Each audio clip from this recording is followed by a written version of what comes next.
Okay, now we are going to start with multiple choice questions. Multiple choice questions are very common in academic reading part 3 as well as general training reading part 3. So let's see, we've got question number 21. Purpose of the first paragraph is to. Now listen, they have mentioned purpose of the first paragraph is to. What does it mean? You have to skim read first paragraph. Skim read means read the first line, second line carefully, skip a couple of lines, read the last lines, right? So the purpose of first paragraph is to. Please now follow me.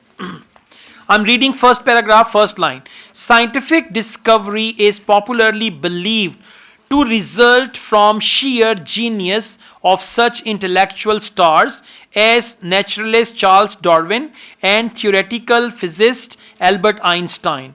Our view of such unique contributions to science often disregards the person's prior experience and the efforts of their lesser known predecessors.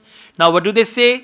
वो ये कह रहे हैं कि हम लोग आम तौर पे समझते हैं कि जो साइंटिस्ट डिस्कवरी है वो रिजल्ट होती है जीनियस का, लेकिन वो जीनियस कहाँ से आती है?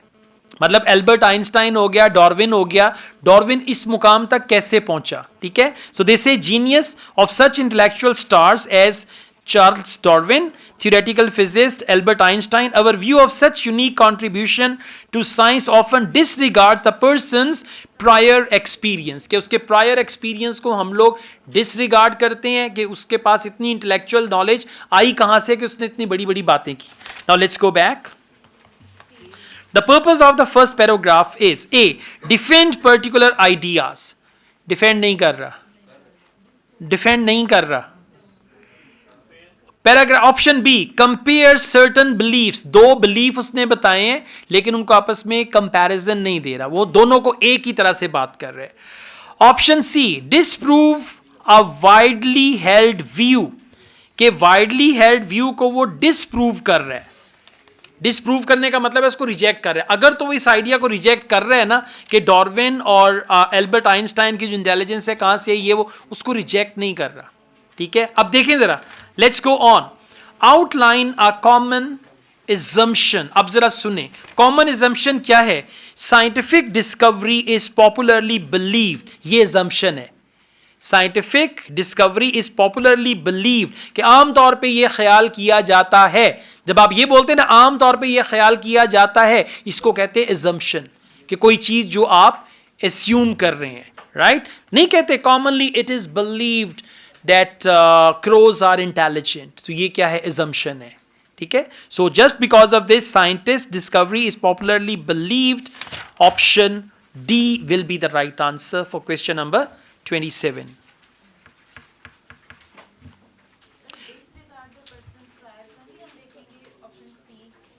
No, disregard. कौन सी line?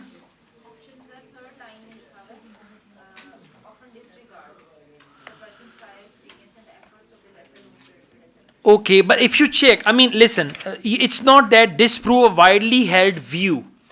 The view widely held, I mean, that is not mentioned, right? Let's go on. We can discuss it later. Question number 28. What are the writers doing in the second paragraph? अब जरा देखें second paragraph में वो क्या कर रहे हैं. Second paragraph में आए सब लोग. बहुत ही छोटा सा पैराग्राफ है. There may be some limited truth to this view. अब वो बता रहे हैं कि जो व्यू है उसका बहुत सच्चाई उसमें बहुत कम है. However, we believe that it largely misrepresents the real nature of scientific discovery. क्या बोल रहे हैं? It largely misrepresents the real nature of scientific discovery as well as that of creativity and all that. उसको misrepresent कर रहे हैं and there may be limited truth in this view. 28 पे आए. A. Criticizing an opinion. चलिए आगे चलते हैं. Justifying a stand point. Justify तो नहीं कर रहा. C. Explaining an approach. Short paragraph है, एक्सप्लेन नहीं करा, सिर्फ अप्रोच बताई है. D. Supporting an argument. No, he is not supporting, it's actually criticising an opinion. Option A. वापिस आए. There may be some limited truth to the view. जब आप कहते हैं ना इस चीज में बहुत कम सच्चाई है, आप उसको क्रिटिसाइज कर रहे हैं. आगे क्या है? However we believe that it largely misrepresents the real nature. Misrepresent, वो तनकीद कर रहे हैं. Question number 28, answer is A. Question number 29, in the third paragraph, what do the writers suggest about Darwin and Einstein? अब Darwin और Einstein के बारे में वो क्या सजेस्ट कर रहे हैं? Okay, setting aside such greats as Darwin and Einstein. वो क्या कह रहा है? कहता है डार्विन और आइंस्टाइन की तो बात ही ना करें, वो तो बहुत ही मतलब क्या कहते हैं, वो इसमें शामिल नहीं है. Setting aside such greats Darwin and Einstein whose monumental contributions are duly celebrated. ठीक है, कि उनको निकाल दें. अब जरा आए वापस 29 पे. सेटिंग असाइड, जब आप किसी को सेटिंग असाइड करते हैं तो वो क्या होता है? Exceptional case. They represent, option A, they represent an exceptional to a general rule. अब देखें, they represent an exception to a general rule. Exception to a general rule की जगह पे क्या आया? Setting aside such greats as Darwin and Einstein whose monumental contributions are duly celebrated, we suggest that innovation is more a process of a trial and error. उसको निकाल के बाकियों के लिए सक्सेस जो है वो ट्रायल एंड एरर पे डिपेंड करती है. 29 answer is A. Let's read option B as well. Their way of working has been misunderstood. No. अच्छा, मल्टीपल चॉइस पे ना बजाय इसके कि आप राइट आंसर ढूंढें, आपने कम से कम 2 गलत ऑप्शंस को पहले माइनस करना है, ताकि अगर आप तुक्का भी लगाते हैं ना तो 2 में से लगाएंगे तो चांसेस 50-50 हैं, 4 में से लगाएंगे तो चांसेस 25% हैं. ठीक है. ऑप्शन सी क्या है? They are an ideal which others should aspire to. Ideal तो है लेकिन ये बात मेंशन नहीं है. Option D, their achievements deserve greater recognition. Not mention at all. ठीक है, ये so their achievements deserve greater recognition. C, greater recognition is not mentioned. Right, so A will be the right answer. Question number 30 पे आए. John Nicholson is an example of a person whose idea. अब उन्होंने John Nicholson के idea को क्या किया? John Nicholson मिल गया. Second last paragraph, same page पे सेकेंड लास्ट पैराग्राफ. ठीक है, और इसको हम पढ़ेंगे थर्ड लास्ट लाइन से. येट मिल गया सबको? Okay. Yet, amid his often fanciful theories and wild speculations, Nicholson also proposed a novel theory. ये novel नहीं है, novel. Novel का मतलब एक नया, अजीब and all that. Novel theory about the structure of atoms.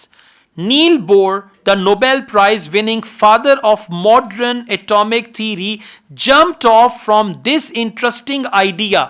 अब क्या हुआ कि नील बोर ने निकल्सन के ही आइडिया को पकड़ा और उसको आगे लेके चला. ठीक है, सो दोबारा पढ़िएगा. Nicholson also proposed a novel theory about the structure of atom, कि एटम के अंदर इलेक्ट्रॉन, प्रोटॉन, न्यूट्रॉन होते हैं, उसने आइडिया दिया. Niels Bohr, the Nobel prize winning father of modern atomic theory, jumped off from this interesting idea to conceive his now famous model of the atom. तो idea उसका था, उसने उसी को पकड़ा, उससे आगे लेके गया एंड ऑल दैट. वापिस आए क्वेश्चन पे.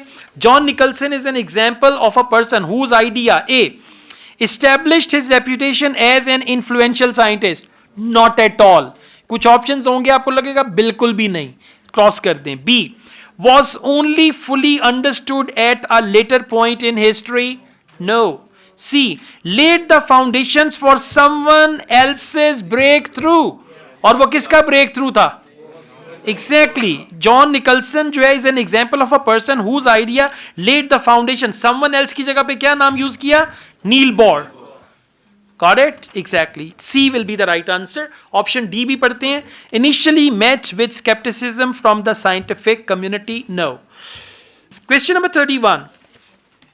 What is the key point of interest about the एसी-ड्यूसी strip placement? अब एसी-ड्यूसी को अंडरलाइन करें और की पॉइंट को अंडरलाइन करें. What is the key point of interest? की पॉइंट ऑफ इंटरेस्ट को अंडरलाइन करें, एसी-ड्यूसी को अंडरलाइन करें and stirrup placement.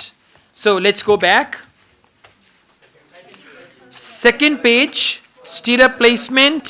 Exactly, second page, first paragraph.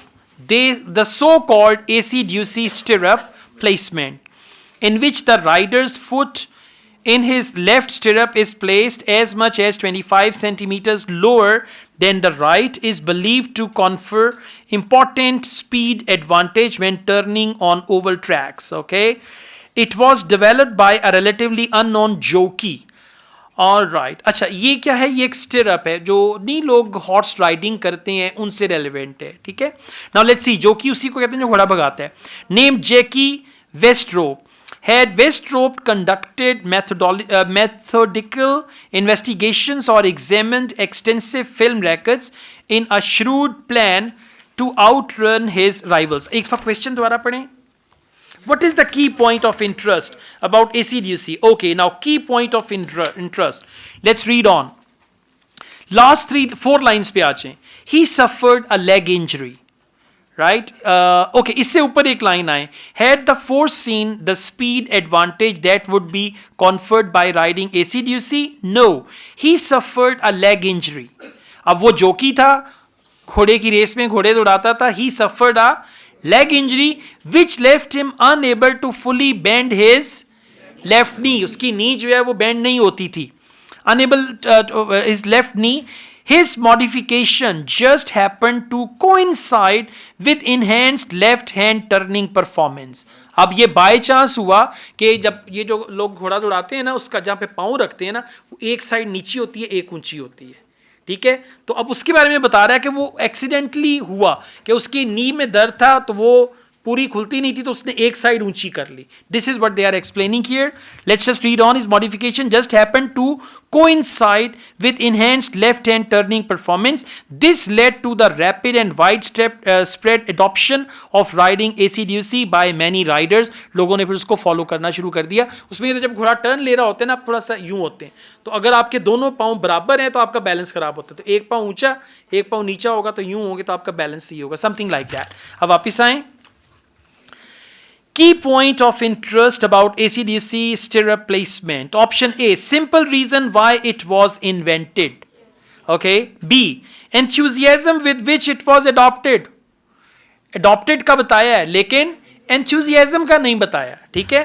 Option C, research that went into its development. कोई रिसर्च हुई नहीं, अचानक उसने किया, उसकी टांग सीधी नहीं होती, उसने कहा साइड ऊंची कर दियो. ये D, cleverness of the person who first used it.